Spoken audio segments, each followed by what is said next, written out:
Hello, I'm Coach Reggie B, and at some point you're going to get hungry out here in the woods. Always have a knife when you're out here. So, I'm going to eat hot dogs and roast marshmallows. So, how do you do this? You get yourself a stick, right? So, I'm going to clean this stick off like that. And you want a green stick if you can.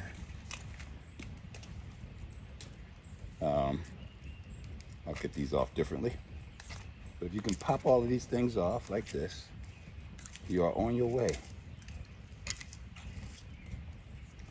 And this is where the knife comes in handy. I'm gonna take this knife, cut these off, and then I'm gonna do like this. Just kind of scrape this a little bit. Scrape a little more. There we go. And this is going to be my skewer. I know some people go to Walmart, they buy these sticks. Trust me, when I was growing up, there was no such thing as Walmart, and the only sticks was where you were out there in the sticks. So this branch right here is a pine branch, and we eat pine, so we can eat this stick technically. Now, I do that. Just kind of burn a little bit off a little bit here on the fire. So I'm burning this off here. As you can see, I have a hot dog ready. I'm gonna take this hot dog and run it through the middle of the stick. It doesn't want to go all the way through the middle. It wants to bend. You got to convince it. See this tip? It's too small. Now, I'm just going to roast it. I like to slow roast my hot dogs. I like the juice to just sizzle. So this is going to be a while. So while we're talking, let's talk about leadership. Let's talk about camping.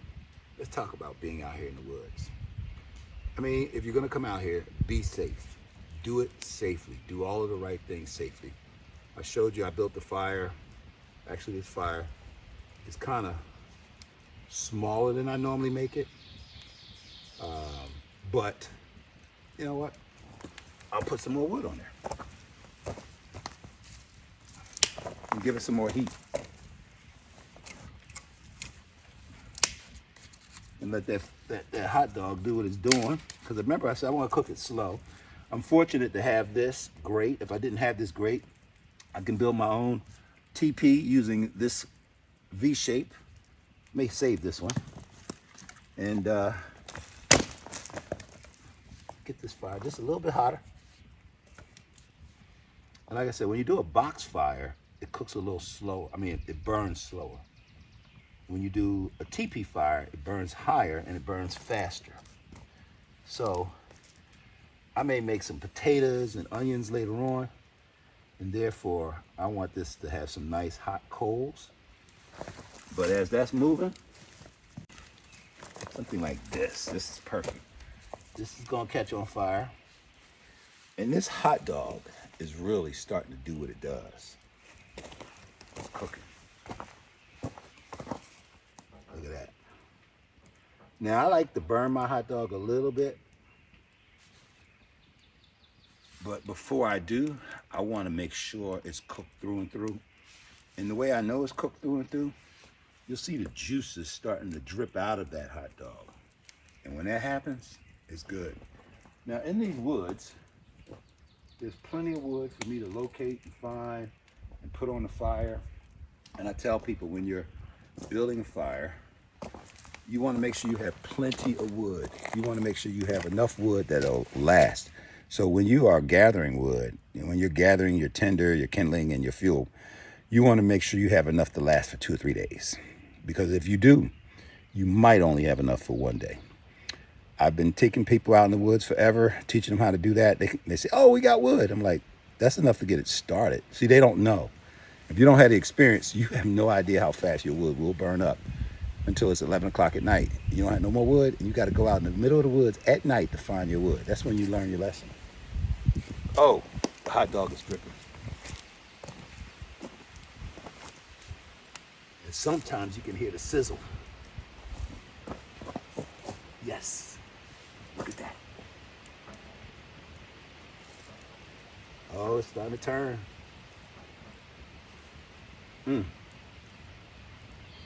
I'm cooking that thing nice and slow. I'm gonna tell you, when you cook a hot dog over a fire, done slow, all of the juices and the flavors start to marinate and circulate. You don't need no ketchup or mustard. Now, I do have some bread. When I come out in the woods, I often bring cinnamon bread or cinnamon raisin bread, just because it has a little extra flavor.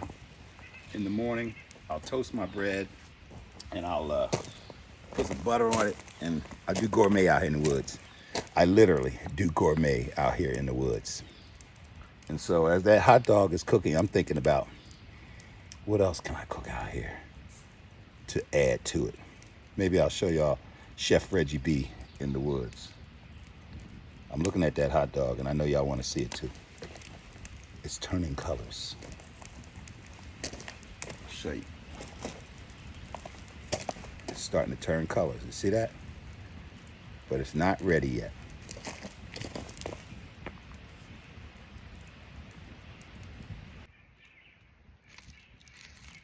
All right, that's how you cook a hot dog.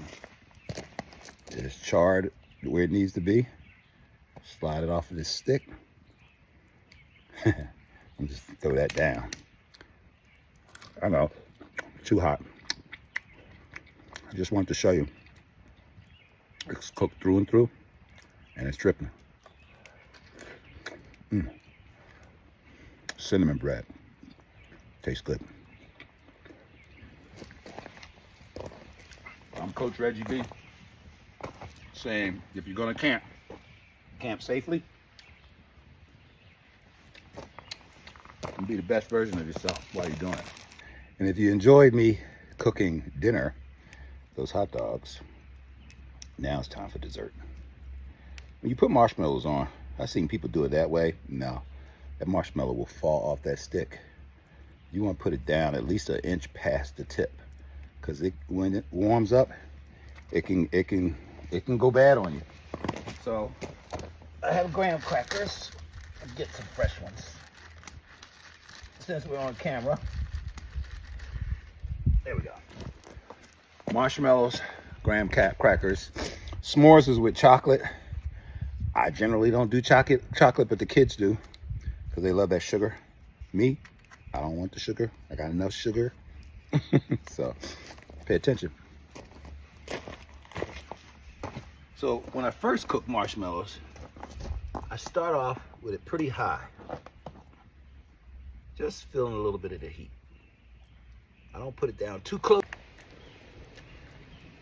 At what point did the camera go off? I'm sorry. Y'all may have missed something, but this is it. I'm not doing this again, at least not today. I'm Coach Reggie B saying, make your marshmallows and become the best version of yourself.